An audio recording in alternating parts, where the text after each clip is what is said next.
So there are some important stages of this evolution. So what are they? We will see now. Hunting and fishing stage, pastoral stage, agricultural stage, handicraft stage, barter system stage, money economy stage, town economy stage, international trade stage. Okay, so these are some of the important stages. Okay, so let us see in a brief. Okay, first one is the hunting and the fishing stage.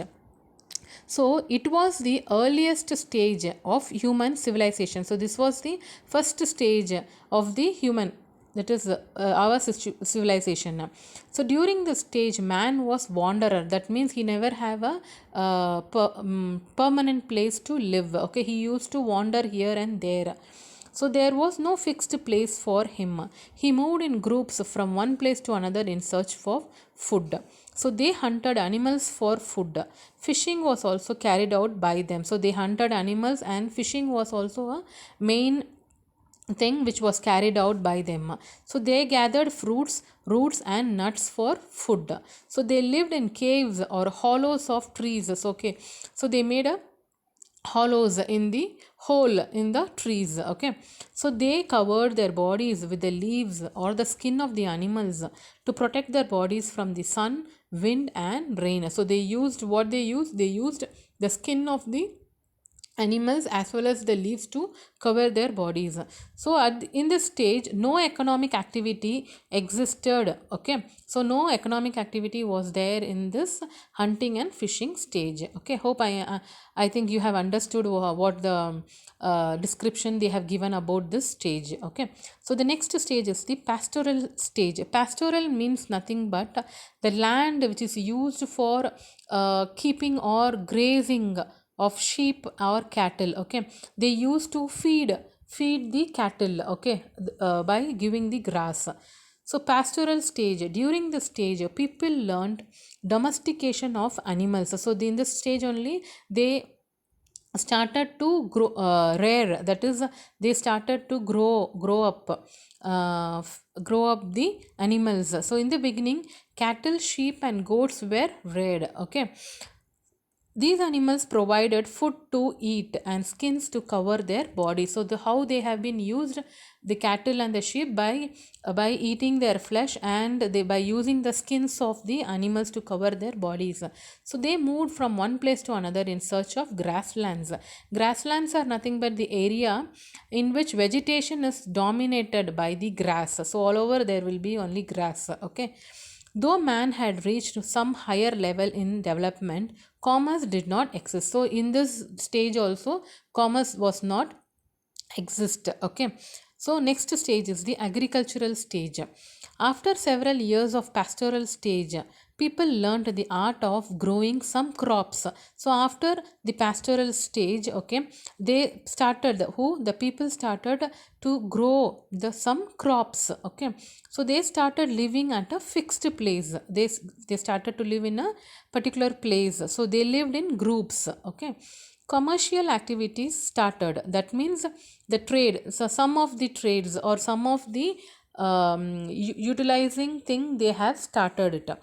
The villages and the communities came into existence. So now villages arised and the communities and the group of people formed.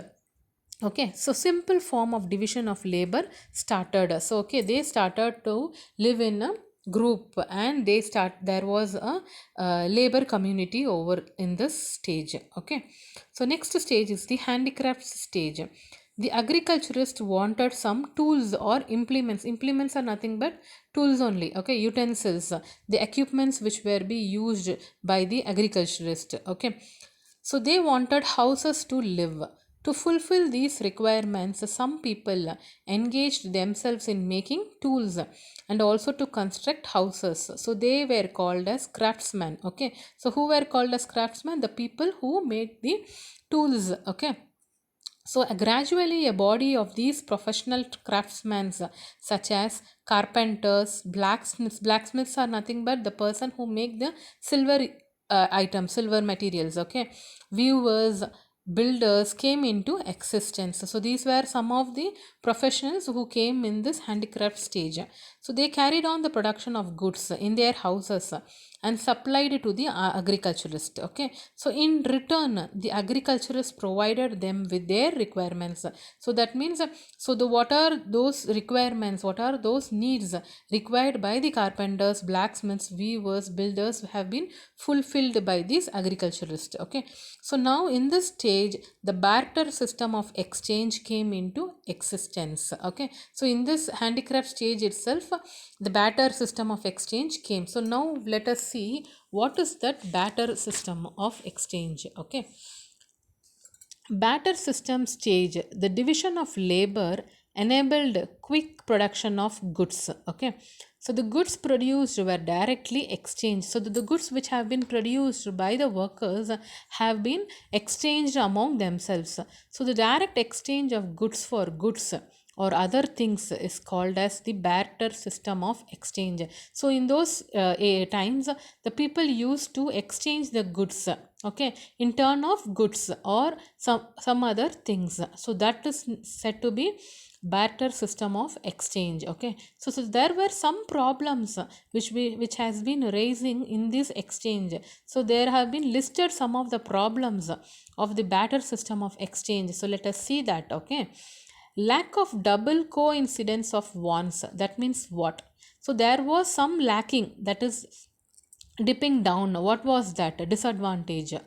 If two parties exchange goods with each other, we call it coincidence of wants. That is, if a person wants a thing, okay, for example, they have given over here, see, A has paddy crop, okay, and wants wheat. B has wheat but wants jowar. So, and B is not prepared to take paddy. Okay, so here they have missed a lack of coincidence of what they want. Okay, so they have given like a person has paddy crop with him and he wants wheat. Okay, whereas B has wheat but he wants jowar. Okay, so then what he will do with the paddy? Okay, so there was a lack of coincidence. Okay, so the next point is the lack of common measure of value. That means there was a difficult faced by those people by deciding how much quantity the raw material has to be given for some other thing. For example, see, they have given for one cow how many sheep they will give. If they exchange with cow and sheep, this there was a difficulty faced among the people. So for one measurement of wheat, how many measures of jowar they will give? So it was a very difficult to divide among them. So difficulty of subdivision, so it was very difficult to divide some animals or things, as it has been discussed over here. For how many cows they will give, for one cow how many sheep they will give. So for some things, how many things they will give. So there was some difficulty over there. Difficulty to store the goods or to transport, so this was also a major thing which was faced by how they will store the goods. Okay, so the next stage was the money economic stage. To overcome the difficulties of barter system of exchange, many mediums of exchange were used. So they were the skins of animals. So instead of giving a crop or a thing which has been completely changed as the skin of animals, instead of giving crop to crop, they have given change to skin of animals. Cowrie shells are nothing but a highly polished, usually brightly colored shells, which we used to say cowrie, right? That is cowrie shells. Later the metals were used as a medium of exchange, like copper, silver, gold coins that came into existence. So here also some difficulties were experienced, mainly transportation. Later paper money came to used. So as it was very difficult in the metals, so after that paper money was come into an existence, which was generally comprises of a bank notes, which who issued that, central bank of the country issued that. So it has full support of the government. Okay, so nowadays bank money is in the form of checks. You all know what is checkbook they have, drafts, bills, credit cards, debit card, etc., play a very important role in this money economy stage. Okay, so the next stage is the town economy stage. The introduction of bank money as medium of exchange resulted in the fast growth of commerce. So, as it has been there was an introduction of the bank money, there was a great result, that is a fast growth of commerce, that is a business over the country. So, people began to produce more goods. The producers started meeting at a fixed place at periodical intervals for exchange purposes. So, as there was a fast growth of business, people started to produce more goods, and the producers are the one who produce the goods, right? So they started to meet at a fixed place and they exchange their materials. So they were called as the local markets. So gradually these local markets are developed into towns and centers to supply the goods. So the merchants came into existence, merchants who sell and buy, right? So they invited the craftsmen to particular place, the one who makes the tools, right? Or the carpentries or any other laborers or workers.